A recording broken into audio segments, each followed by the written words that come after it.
Thanks to everyone who have subscribed. If you have not, please do. And thanks for coming out here. I really appreciate you. Breaking news. Inec speaks on postponing Edo election by 2 weeks. Wow. Can you believe that? 2 weeks? When it's just 11 days to go, the all-awaited September 19th election that has been a major concern in the whole country and also overseas.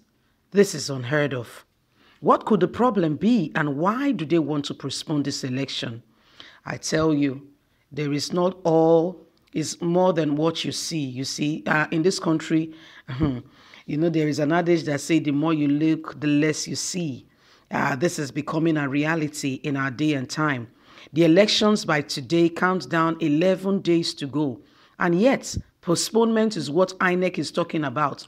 This is the same Inec that the traditional monarch in Edo State called upon and asked them how ready they were.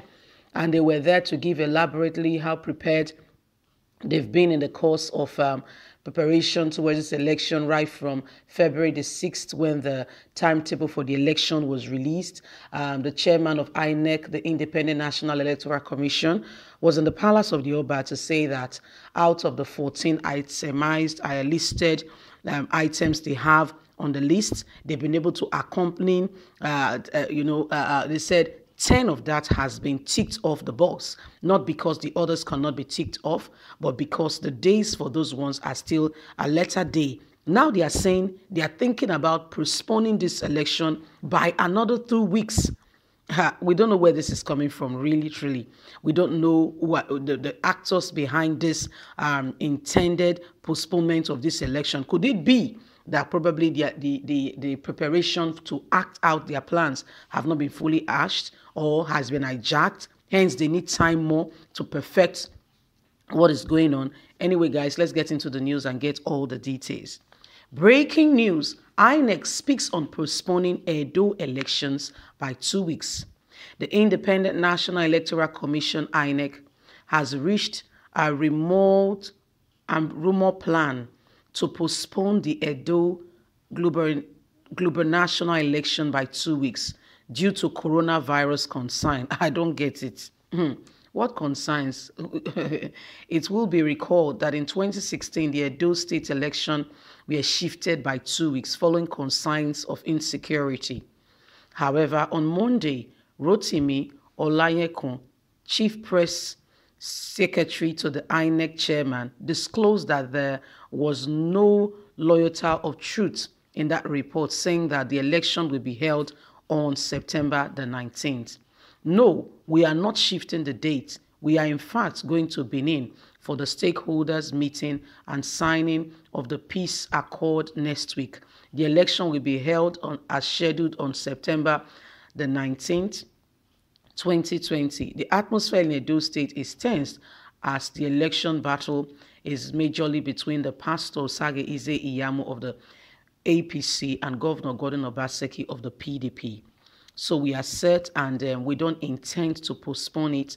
We are ready, as we have mentioned and have promised the people.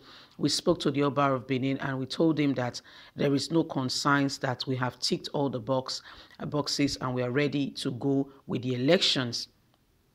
Well, my people, you can see that that is just, some quarters trying to instigate fear into the hearts of the people. INEC is saying, really, truly, we are ready to go. As at this moment, there is no concern, there is no need why we should be postponing these elections. The elections have come to stay and stay the most. The elections must be carried out, and we want it to be done, because I can't imagine.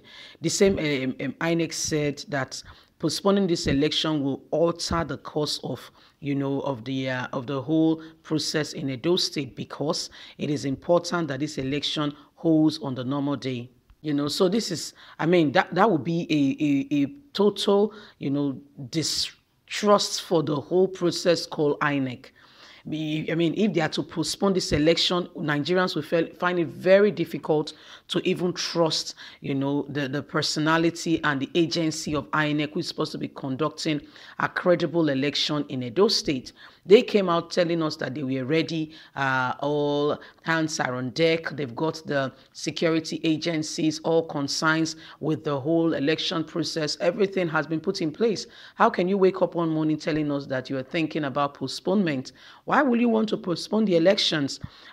You said everybody is aware since the whole lockdown and now the gradual easing of that, measures have been put in place gradually, and you told us that you have done the one of Sokoto by-election, which was in preparation for the Edo State election.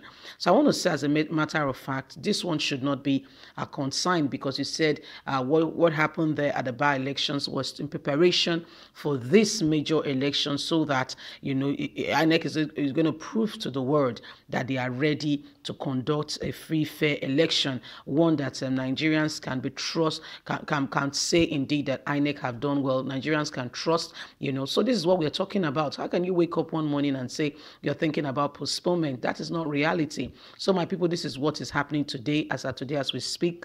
It's not INEC intention. It's just some quarters trying to raise the propaganda and to make people scared and worried. Truly and really, INEC is not thinking about postponing the election.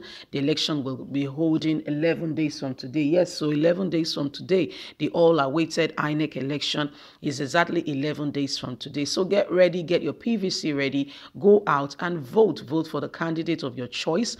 Vote for integrity. Vote for the person, the person you feel has the potential to move this state forward, have the potential to make sure that there is, enhanced development all across. We're not talking about just one sector, but in every area, affecting the life of the people generally. This is what we are talking about, affecting people all across, you see, because Nigeria today, we could have been much more better than we were if we have leaders who are visionary, if we had leaders who are looking at development. So when you come, you are strategic, you are looking at it. The first 3 months, what do I want to achieve? The next 7 months, are there audit process in place to look into these things to ensure that indeed you are getting these milestones? What are the gaps? What do you need to put in place? What are those things? There is no clear-cut vision. That's where we are here right now. By this time, we should have advanced much more further. But when you have leaders who are not visionary, when you have people being imposed on you who have nothing to do with politics, but because they have people who wants them there so they can use them, control them, project to rule, that's what you get. That's why the nation is where it is today. I don't think we are really ready for the democracy that we have. However, we can make it work by giving those who have the potential to develop our land the opportunity to rise up to the occasion. If we continue with the way we are today, in another 20 years, I wonder where we would have achieved and what would have gotten to. What do you think? Leave us a comment. Don't forget to like, share, subscribe. Have a lovely and a fantastic day. From us, it's bye for now.